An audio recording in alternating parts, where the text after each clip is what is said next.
ഇന്നലെ നമ്മുടെ മുൻപിലേക്ക് വന്ന മറ്റൊരു പ്രധാനപ്പെട്ട വാർത്തയും ഒരു സങ്കടം നിറഞ്ഞ വാർത്തയായിരുന്നു. സംവിധായകനും ഛായാഗ്രാഹകനുമായ സംഗീത് ശിവൻ അന്തരിച്ചു എന്ന വാർത്ത നമ്മളെ ഏറെ വിഷമിപ്പിച്ചു. നമുക്കറിയാം, ഒരുപാട് സിനിമകൾ നമ്മുടെ മുൻപിലേക്ക് വരുന്നുണ്ട്, പ്രത്യേകിച്ചും യോദ്ധ, നിർണയം, അങ്ങനെയുള്ള സിനിമകളൊക്കെ വ്യത്യസ്തമായ രീതിയിൽ പ്രേക്ഷകരിലേക്ക് കൊണ്ടുവന്നൊരു സംവിധായകനും ടെക്നീഷ്യനും ഒക്കെ ആയിരുന്നു അദ്ദേഹം. അദ്ദേഹത്തിൻ്റെ മരണവും നമുക്ക് ഏറെ വേദന നൽകിയതാണ്. ഇപ്പോൾ രോമാഞ്ചം എന്ന് പറയുന്ന മലയാള സിനിമ ഹിന്ദിയിൽ ഒരുക്കുകയായിരുന്നു അദ്ദേഹം. അതിനിടയിലാണ് അദ്ദേഹത്തിൻ്റെ മരണം സംഭവിച്ചത്. അതും ഏറെ വേദനിപ്പിക്കുന്നത് തന്നെയാണ്. ഇന്ന് മുംബൈയിൽ അദ്ദേഹത്തിൻ്റെ സംസ്കാര ചടങ്ങുകൾ നടക്കുമെന്നാണ് അറിയാൻ കഴിയുന്നത്.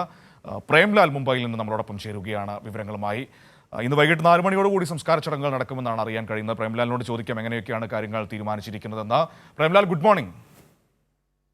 Good morning Manu. പ്രേംലാൽ, ഒരു ഗുഡ് മോർണിംഗ് പറഞ്ഞു തുടങ്ങുമ്പോഴും അവിടെ നിന്ന് പങ്കുവയ്ക്കാനുള്ള വാർത്ത എന്ന് പറയുന്നത് അത് നമുക്ക് ഏറെ സങ്കടം നിറഞ്ഞൊരു വാർത്തയാണ്. നമ്മൾ ഏറെ ഇഷ്ടപ്പെടുന്ന ഒരു ചലച്ചിത്രകാരൻ യാത്രയായിരിക്കുകയാണ്. ഇന്ന് സംസ്കാര ചടങ്ങുകൾ മുംബൈയിൽ തന്നെ നടക്കുമെന്നാണ് ഞാൻ മനസ്സിലാക്കുന്നത്. തീർച്ചയായും മനു, അന്തരിച്ച സംവിധായകനും ഛായാഗ്രഹകനുമായ സംഗീത് ശിവന്റെ മൃതദേഹം മുംബൈയിലെ കോകിലാബൻ അംബാനി ആശുപത്രിയിൽ നിന്ന് അന്ധേരിയിലെ വീർ ദേശായി റോഡിലുള്ള വീട്ടിലേക്ക് കൊണ്ടുവന്നു.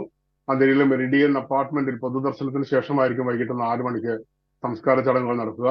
തിരുവനന്തപുരത്തുള്ള സഹോദരനടക്കമുള്ള ബന്ധുക്കൾ മുംബൈയിലെത്തി അന്ത്യകർമ്മങ്ങളിൽ പങ്കെടുക്കുമെന്നാണ് അറിയാൻ കഴിഞ്ഞത്.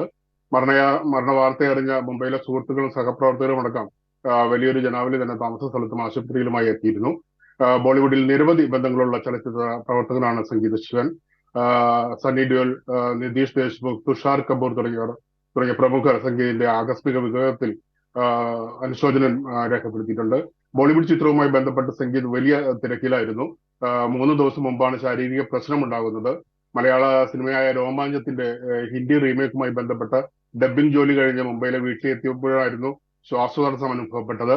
ഉടനെ തന്നെ അന്ധേരിയിലെ കോകിലാബൻ അംബാനി ആശുപത്രിയിൽ എത്തിക്കുകയായിരുന്നു. അവിടെ വെച്ചാണ് വൃക്ക സംബന്ധമായ അസുഖമുണ്ടെന്ന് കണ്ടെത്തിയത്. വൃക്കകളുടെ പ്രവർത്തനം തകരാറിലായതിനെ തുടർന്ന് വെന്റിലേറ്ററിലായിരുന്നു അവസാന നിമിഷം. ഇന്നലെ വൈകിട്ട് 4 മണിയോടെയായിരുന്നു അന്ത്യം.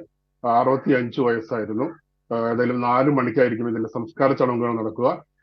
ബന്ധുക്കളും സുഹൃത്തുക്കളുമായി പലരും ഇപ്പോൾ വീട്ടിലേക്ക് എത്തിക്കൊണ്ടിരിക്കുകയാണ്.